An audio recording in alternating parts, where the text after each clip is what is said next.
some calls. Remember, we have tickets to give away each hour for game number 3, which will be obviously the first game at home Monday night. So be listening anytime the next hour. Each hour we'll give away a pair in each hour of the program. I promise we will give them away, so keep listening for that. Mark joins us in Connecticut. What's up, Mark? Hey, Mike, thank you for taking the call. Yeah, what's happening?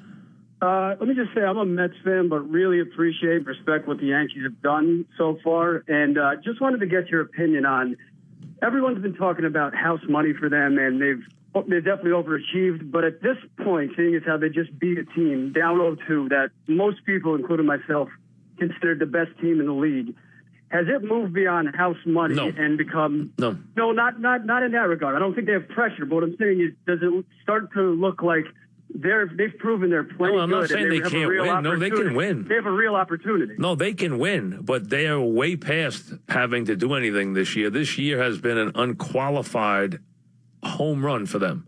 This year, if it ends in a 4-game sweep, has been a home run for them. They're going to get everything out of this year and more than they wanted. They've taken the town back. They are going to sell every season ticket sold this year will be sold by them. The Mets will be starving to sell season tickets.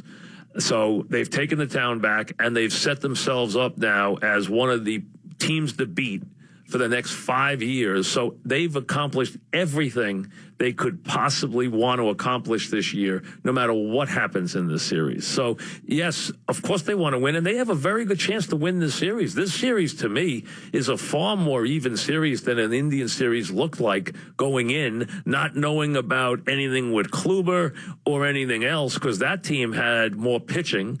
That team had better defense. That team had a better bullpen. So this team has far more offense than the Indians and a far deeper offensive team, no question. But they don't have the depth of pitching, and they don't have as good a bullpen. So this team is a very good team. They're a legitimate team. They have plenty of talent. They deserve to be favored. But the Yankees have absolutely a solid chance. I would not even be a little bit surprised if they won the series. I mean, so I think they have a terrific chance. But the bottom line is they've accomplished everything and more. They have set themselves up perfectly going into next year.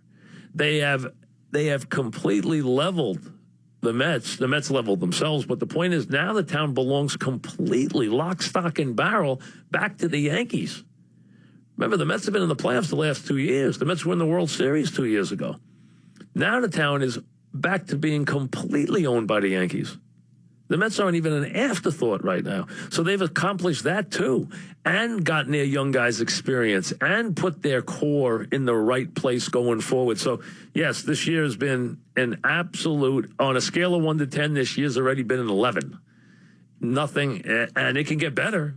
It can go to a 20 if they can win it all. But the point is, if they don't, it's still been a sensational year. Tony in Bayonne. What's up, Tony? Hey, Mike. 2 things. Yesterday, I don't know if you talked about it, but did you think Girardi was gambling a little bit with Chapman for 6 outs with all the rested arms in the bullpen? Nope. And not even a little. I never thought anybody else would touch the ball. Really? Back in 2009, he won a little unconventional with the rotation, too, in the series against the Phillies. And at the time, everybody said, oh, it was dangerous, and they won. I forget. I think he, instead of starting Andy on the road, he started. But he hasn't gone unconventional here. I mean, the guy he chose to not support here was Gray. I mean, that's clearly what they did. That was their.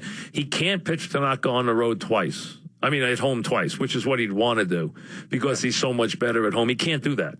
The only thing he gave up is the security of Tanaka Game 3 at home. That's the one thing. So if they're down 2-love here, he's going to wish he had Tanaka go in Game 3. Yeah, but that's the only scenario where he'll feel that way.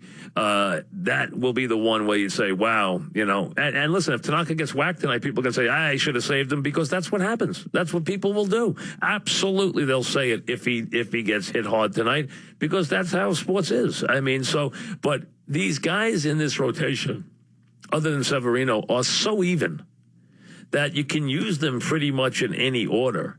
He has shown less respect for Gray than I thought he would when Gray came here. And let's be honest, Gray hasn't been great. Because if Gray doesn't get 2 starts here, You gave up a good amount to get him. And so you'd have to say so far his tenure has been a disappointment. Chris in Manhattan, what's up, Chris? Oh, there's my pal. Michael, how are you? All right, we're not doing that today. Rob in Yorktown, what's up, Rob?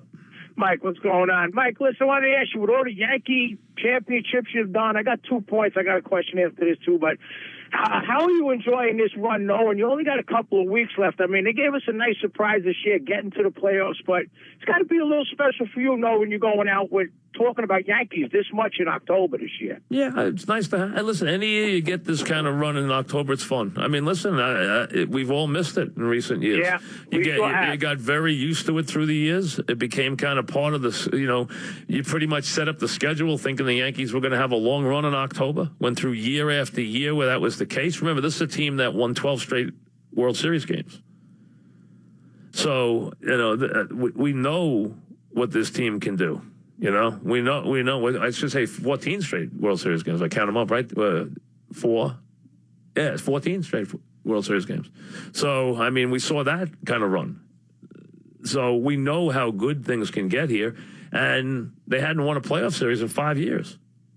So and it was a dramatic come from behind, dramatic 3 games against a very good team. So, yes. There was a lot to like about it. It's created a lot of excitement right now. You can see the city, and this city has got more bandwagon jumpers than any city in the world, because you got a lot of people here who aren't fans, and then they jump on the bandwagon when a team gets good, whether it's the Giants, whether it's the Yankees. We know that. It happens all the time. You just live with it. I mean, that's just the way it is. I mean, that because it's a city of so many people, and it does have people who now be walking around with their Yankee hats on who, couldn't name you one player on a team, but you don't worry about that stuff. That's how this city is when it gets like this. Eric in Jersey, what's up, Eric? Hey, Mike, how you doing? What's happening? Hey, Mike, you think Girardi should move Judge down in the line? I would not yet. Down the strike zone? I would not yet. Let me see how this series starts. I would. He's going to face a lefty first thing tonight. Let this series start. Let's see how this team executes their pitches against. Let's see him against Keuchel, a lefty. Let's see him against Verlander, who wants to throw fastballs. And let's see Verlander. Verlander might just be cocky enough to challenge him with the fastball. So he might get it. See, I don't think they want to move Judge, because of the other thing that is very worthwhile is Gardner and Judge see more pitches back-to-back than any 2 hitters in the major leagues. So that is a big advantage when that happens. First of all, it gets the pitch counts up. Secondly, they get to see a lot of pitches. I don't think he wants to do that against a righty. The most likely candidate would be the Hicks to move up to the 2, but I don't think he really wants to do that. I think he would prefer not to do it. So, but I think right now, leave him alone, and let's see if these guys execute their pitches against Judge the way the Indians did.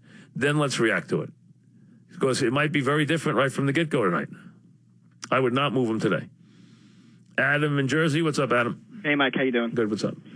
There's still, in the next few years for the Yankees, Torres and Frazier, yes, and maybe some free agent signings. Yeah, Andujar still. I mean, a lot of guys, yes. But when we look back on this team, if they do go on a big 5-10 year run, and we look back, who do you think, there were Jeter's Yankees and Mattingly's Yankees, who do you think is going to emerge as the guy of these teams, if you had to guess now?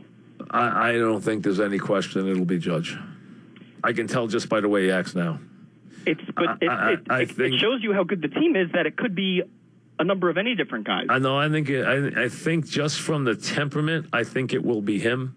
I think also the other candidate I would give you Didi is Didi, no question. Yes. But would yes. it shock you if 5 years down the road, Bird's hitting 40 home runs a year? No, but you asked me, wouldn't shock me, but you asked me who's going to be the leader of the team. And I think it'll be Judge, and I think my second choice would be, because right now the leaders of the Yankees are Gardner and Sabathia.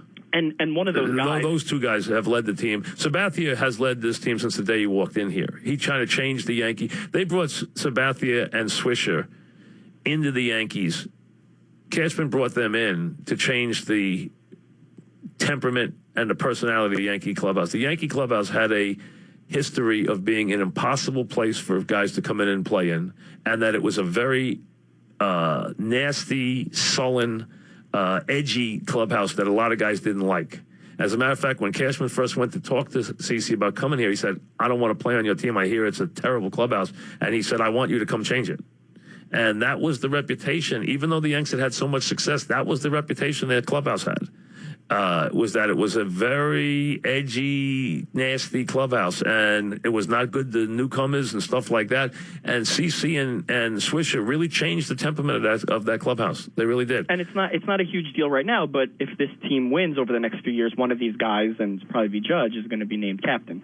Well, I mean, listen, I don't think that has to happen. But like I said, the guy who looks the part is Judge. But Didi is the other guy that I would look to. But again, that'll handle itself down the road. And it's not something that every team has to have either.